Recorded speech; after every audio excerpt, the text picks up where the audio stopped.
Hello, everyone. Wave 3 meteorologist Brian Good here on this day after Christmas. It's closing out 10 o'clock. I'm a little bit late here getting the video blog out. I apologize. Just want to go over some of the data before I jumped on here. There's still a couple more pieces of data coming in between now and news time. So if there's anything interesting or drastic that's changing in the thoughts I'll share with you now, then I'll let you know on the news tonight at 11. Not a very complicated pattern in the short term, but once we get into the weekend and beyond, I'll be honest with you, we're playing it very conservative here on the 7-day forecast. We have a lot of different features moving in different directions around our area between now and the middle of next week, which would include the New Year holiday. And because of that, there is a margin of error in each one of these right now that's a little too great to put a lot of confidence in one scenario or another. So I'll give you the latest thinking here, let you know what we're looking for as far as any changes that may have to be made to the forecast down the road, and we'll let you know what happens from there. All right, it starts you off with what's happening now, and that's the easy part. Nothing really happening at the moment. Got a few clouds around southern Indiana, and that's really about it. Mostly clear night, though, is in store for us for the overnight period. We'll widen the view out pretty far out, so you can kind of see the overall setup I'm going to show you. We've got the jet stream now kind of taking a ridge of high pressure over the western part of the country, so warmer air being funneled in across this area. The cold air is being shoved more into areas of the northeast part of the country. Notice the moisture that is moving in across Texas. As I pointed out on the newscast, we have two jet streams in the wintertime that we track. We've got the polar jet and we have the subtropical jet. And the subtropical jet here mainly supplies all the moisture that every storm really would need. The polar jet takes care of the cold air. And what we have to take care of is we have to make sure that we keep an eye on both of these. Anytime they do meet together, and say they were to come down in this fashion and then meet, then you get a phased storm that develops, and that low pressure then becomes a big storm for the East Coast. That's the kind of things we look at. And looking down the road, this low pressure here that's developing in the Gulf is looking like it's going to head toward areas around Georgia and then the Carolinas and up from there. As it does so, there will be a precip shield on either side of that line. And the problem is how far north does this section, the northern part of that precip field, extend as we head into Sunday? And right now it's going to be very close to Louisville in this fashion. And what is interesting about that is that the northern edge of this is at this point, looks to be all liquid. But I'll tell you what, it is very, very much on the borderline of anything frozen that could develop, especially if we get any type of dynamic cooling on the northwest side of that low pressure. The models, the GFS especially, been hinting at that in the higher elevations. That makes sense considering the elevation. But we'll wait to see if that's a possibility even closer to home. Even at the onset, if we have enough dry air in place, we may see it start off with sleet and then go over to maybe a few flakes and then quickly over to rain, and then rain throughout the day on Sunday. But again, we're watching the Sunday forecast carefully because the track of the low and how much cold air that could be pulled into the northwest side is going to be a key factor.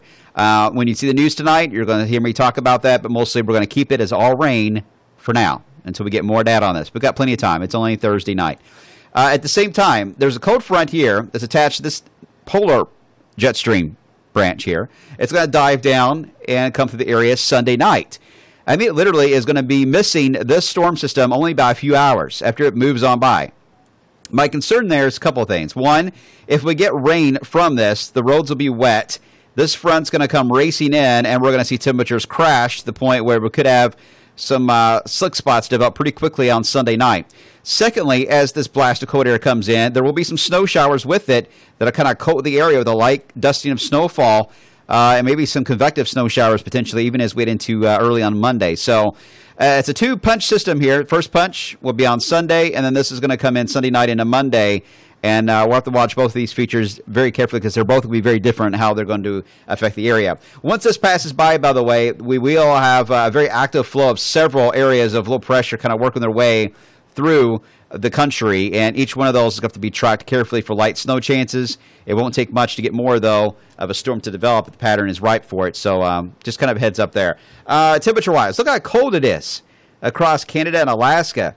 50 below Node Crow, and the coldest Chicken, Alaska, 58 below zero. And as long as Alaska is warm, you're not going to get cold air into the you're not going to get cold air into the United States. I got that backwards, sorry. Until Alaska begins to warm up, we're going to stay fairly decent and seasonable in the area. But once we see Alaska warm, this ridge of high pressure builds in, and you see these numbers go up, then that cold air gets shoved to the south and southeast into the United States, and we're waiting for that to happen, and I think it will as we head into the month of January. Just kind of something we're waiting to see. So here's the 1-2 punch. There's the system as we move into Sunday with that rain chance. And again, as it moves out, here comes the cold front with that snow band Sunday night into Monday. We'll watch Monday morning's commute carefully for a chance for a few slick spots. And again, there's going to be another couple features coming down for New Year's Day with some chances for some light snow. And that's about as far as I'm going to go on the extended part of the forecast, because the models are struggling. When the two jet streams are that far apart, the models just kind of throw everything at you as far as a scenario. They'll throw at you a snowstorm on one model run. The next day, they take it away. Then they give it back to you. Then they take it away. And you got to be careful as far as forecasters. We got to be very careful not to jump on one particular scenario. We talked about this before Christmas. There was a storm trying to show up on the 2nd or the 3rd of January. It's not there anymore. The energy from that southern branch feature is getting shoved way to the south, so it's not a huge factor for us anymore. So that's how quickly things can change. So stay tuned. We'll keep an eye on the Sunday situation. It still looks interesting to me, and it does bear watching. And I think we'll have to keep adjusting that forecast once we get closer. Until then, highs near 50 tomorrow and in the 50s on Saturday. You can't beat it. Enjoy it. It's going to be nice out there. See you at 11.